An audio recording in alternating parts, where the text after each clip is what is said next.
성경에는 죄인은 절대로 죄인을 구원할 수 없다고 성경에서는 분명히 말씀하세요. 그래서 아무도 자기 형제를 구원하지 못하며 그들을 위한 속전을 하나님께 바치지도 못할 것은 그들의 생명을 속량하는 값이 너무나 엄청나서 그들이 영원히 마련하지 못할 것이다. 누구도 자기 형제를 구원할 수 없다 그랬어요. 그들을 위한 속전을 하나님께 바치지도 못할 것은, 이렇게 말씀하신 것은, 속전이라는 것은 죄인을 값을 지불하고 건져내는 것, 구원해내는 것, 속전이라고 해요. 죄값, 그러니까 한마디로 죄값이야, 죄값. 아무도 자기 형제를 그 죄악에서 건지지 못한다는 거예요. 죄값을 치를 수가 없대. 영원히 마련할 수 없대. 그 값이 너무 엄청나서. 그래서 누가 그 값을 지불하셨어요? 예수님께서 피값으로. 그래서 하나님이 자기 피로 사신 교회, 사도행전 20장 28절, 하나님이 자기 피로 사셨다 그랬어요. 그러면 이 피 흘리신 하나님이 누구예요? 예수 그리스도. 너희는 값으로 사신 것이 되었으니 다시는 죄에게 종노릇 하지 말고 그 몸으로 하나님께 영광을 돌려라, 이렇게 말씀하시잖아요. 죄의 종노릇 하지 말라고 했어요. 값으로 사신 바 되었다고. 여러분, 일한 것이 없이, 우리가 일을 해서가 아니에요. 성경에 나오잖아요. 일한 것이 없이 경건하지 않은 자를, 즉 죄인을 의롭다 하시는 일을 믿는 자는 그 믿음을 의로 여기시나니. 그러니까 우리가 의로워서가 아니라 죄인을 의롭다 해주시는 거예요. 하나님께서. 어떤 근거로요? 하나님은 공의의 하나님이라 그냥 죄인을 그냥 의롭다 이렇게 칭해줄 수가 없어요. 하나님의 공의가 그거는 맞지가 않아요. 여러분, 헌법에 공의가 있잖아요. 죄인을 그냥 야, 너 나 잘하는 사이니까 너도 그냥 봐줄게, 이렇게 판사가 얘기한다면 그건 어떤 판사예요?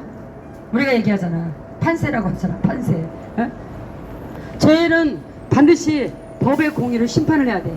마찬가지로 하나님께서도 하나님의 공의가 있어요. 반드시 죄인을 심판하셔야 되는데, 죄인을 의롭다 해주시는 그 의의 기준이 뭐냐? 예수님이에요. 예수님의 십자가.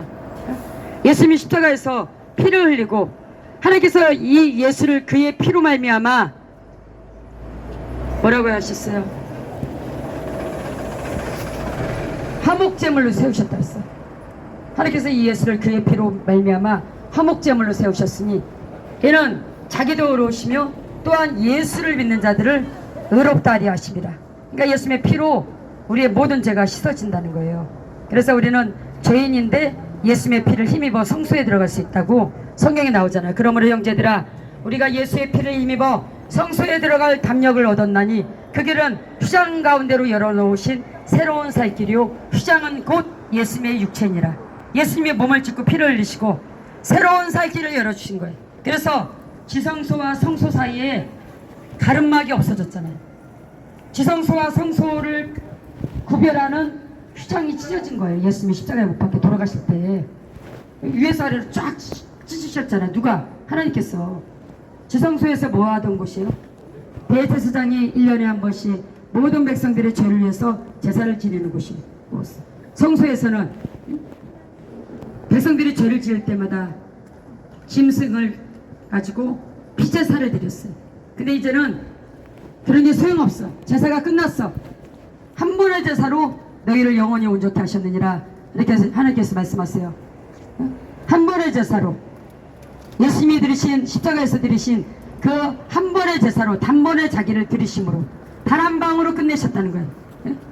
단 한 번에 자기를 들으심으로 영원한 구원의 근원이 되시고, 예수님이 영원한 구원의 근원이 되셨다 그랬어요. 그리고 영서와 송아지 피로 아니하고 예수님의 피로 영원한 속죄를 이루사, 영원한 속죄, 한 번의 제사로 너희를 영원히 온전케 하셨느니라. 그러니까 영원한 속죄를 이루어 주셨어요. 십자가에서. 그래서 죄에 대해서 다시는 제사를 드릴 필요가 없고, 이렇게 말씀하셨잖아요. 히브리서에.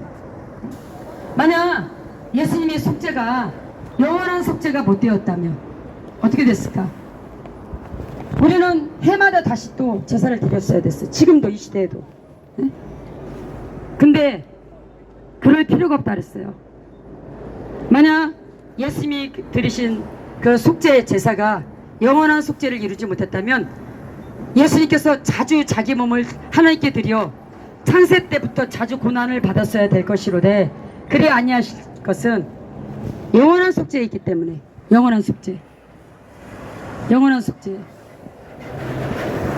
성경에 염소와 송아지 피로 아니하고 자기 피로 영원한 속죄를 이루사 한 번의 제사로 너희를 영원히 온전케 하셨느니라. 그래서 예수님은 영원한 구원의 근원이 되시고 영원한 구원의 근원이 되셨다 그랬어요. 그러니까 한 시대가 아니에요. 한 시대가. 한 시대가. 여러분 예수님을 믿으면 죄에서 구원받는 거예요. 죄에서 구원받은 자는 무죄 선언을 받았기 때문에 심판을 안 받아요. 하나님은 공의의 하나님이시고 의로운 재판장이라 죄인은 반드시 심판하셔야 돼. 그 사람이 착하게 살았던 어떻게 살았던 죄인이기 때문에 그 죄가 하나님 행위록에 다 기록이 돼요. 그래서 작은 자나 큰 자나 하나님 재판 그 보좌 앞에 서서 심판을 받는데 책들에 기록된 대로 행위를 따라 심판을 받으니 누구든지 생명록에 기록되지 못한 자는 불못에 던져주라. 유황풀에 던져진다는 거예요. 생명록에 그럼 기록된 자들이 누구예요? 예수를 믿는 자들. 예수를 믿는 자들은 심판에 이르지 않고 사망에서 생명으로 옮겼느니라. 성경에 나오잖아요. 네? 예수 믿으면 심판 안 받는 거예요. 안 믿으면 심판.